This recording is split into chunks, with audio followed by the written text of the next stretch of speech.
अच्छा जी बच्चों, अस्सलाम वालेकुम। This is Fazrisha Mohammad Kashif Anees. और आज हम लोग जो हैं फेडरल बोर्ड का एक टॉपिक है जिसका नाम है थ्री फेज़ एसी सप्लाई, वो जो है हम लोग पढ़ने जा रहे हैं। अच्छा बच्चों, अब थ्री फेज़ एसी सप्लाई और सिंगल फेज़ एसी सप्लाई में जो फ़र्क है वो कॉइल्स का होता है।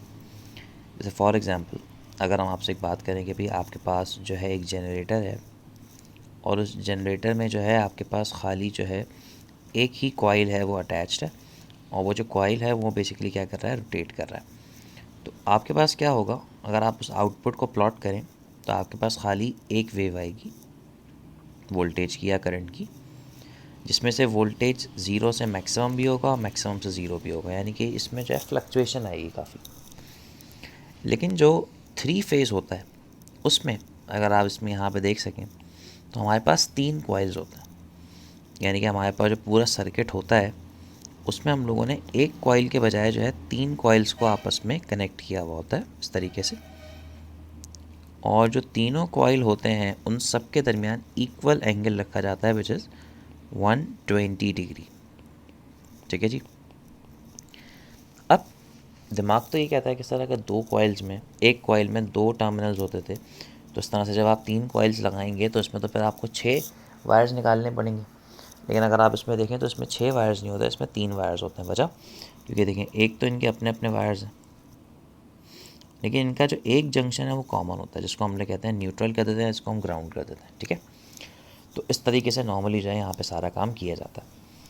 अब फॉर एग्ज़ाम्पल अगर मैं आप लोगों से बोलूँ कि भाई जब भी हम किसी ईएमएफ को इंड्यूस करते हैं तो अगर हम जनरेटर की बात करें तो ईएमएफ जो है फॉर एग्ज़ाम्पल जब किसी एरिया के पैरेलल, किसी वेक्टर एरिया के पैरेलल अगर गुजर जाए, जैसे ये वेक्टर एरिया और अगर वो उसके पैरेलल उसकी फील्ड लाइन गुजर जाए तो यहाँ पर फॉर एग्ज़ाम्पल अगर हम अज्यूम कर लेंगे भाई यहाँ पे कोई ईएमएफ जनरेट नहीं होता।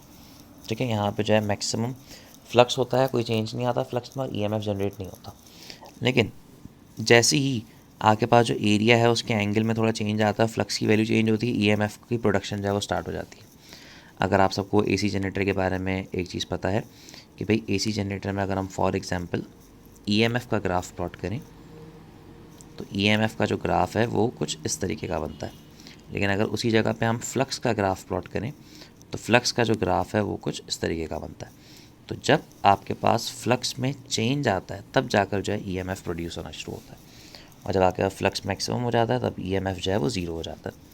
तो इसी वजह से अगर फॉर एग्ज़ाम्पल अगर मैं आप लोगों से बोलूँ कि भाई आपके पास जो अगर कॉइल यहाँ पर है, दूसरा कॉइल 120 डिग्री में यहाँ पर है, तीसरा 120 डिग्री में यहाँ पर है, अगर लेट्स सपोज ये पैरेलल है तो इसका ईएमएफ फॉर एग्जांपल अगर ज़ीरो हो जाए, लेकिन इन दोनों का जो ईएमएफ है वो ज़ीरो के बराबर नहीं होगा।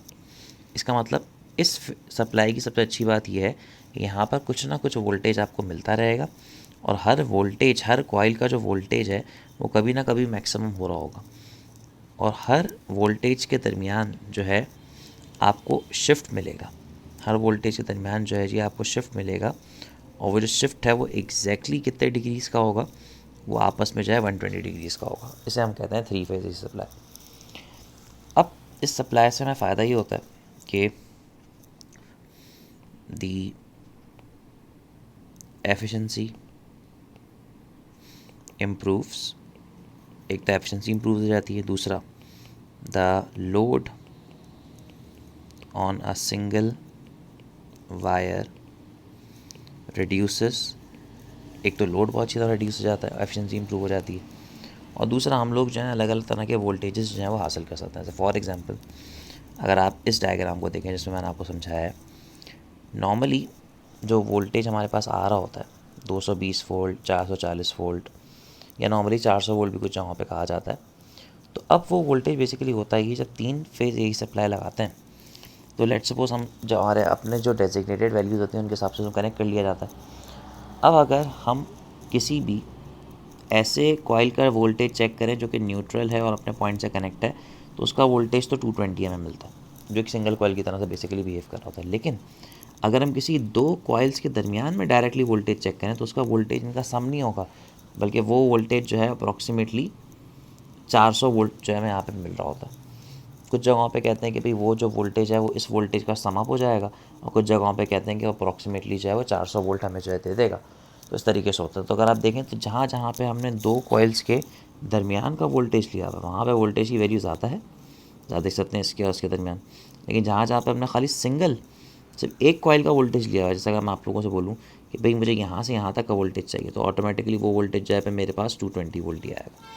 आ रही है बात समझ में? तो इस तरीके से जो है काम किया जाता है और इस तरीके से हम जो है इस तरह की मोटर्स या एसी सप्लाई पे काम जो है वो कर सकते हैं। ठीक है जी। तो जहाँ पर भी 2 कॉइल के दरमियान का वोल्टेज निकालेंगे वो वोल्टेज जाएगा या तो 400 आएगा या 220 का डबल आएगा। तो ये डिपेंड कर रहा होता है आपके पास किस पर बच्चों, ये डिपेंड कर रहा होता है आपके पास डिवाइस की ओरिएंटेशन पे। ठीक है। अब नॉर्मली इसका जब हम लोग वोल्टेज निकालते हैं और सब करते हैं तो इस तरह से हमारे पास जो एसी सप्लाई है ये 3 फेज़ एसी सप्लाई काम करती है और इस तरीके से इसकी वोल्टेज प्रोफाइल जनरेट होती है, जिसमें मैंने आप लोगों को यहाँ पे दिखाई कि भाई ये वोल्टेज प्रोफाइल थी विद रिस्पेक्ट टू टाइम, और इस तरीके से आप लोगों के पास एसी सप्लाई जो है वो काम कर रही होती है। तो आई होप आप लोगों को ये टॉपिक समझ में आया हो और आप लोगों की अंडरस्टैंडिंग इसके हवाले से क्लियर हो गई हो।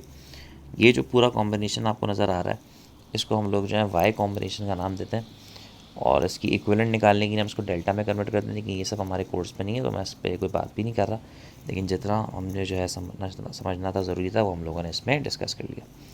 तो इस वीडियो के लिए इतना ही, मिलते हैं इंशाल्लाह नई वीडियो में नए टॉपिक के साथ। तब तक के लिए अपना बहुत ख्याल रखिए। अल्लाह हाफ़िज़।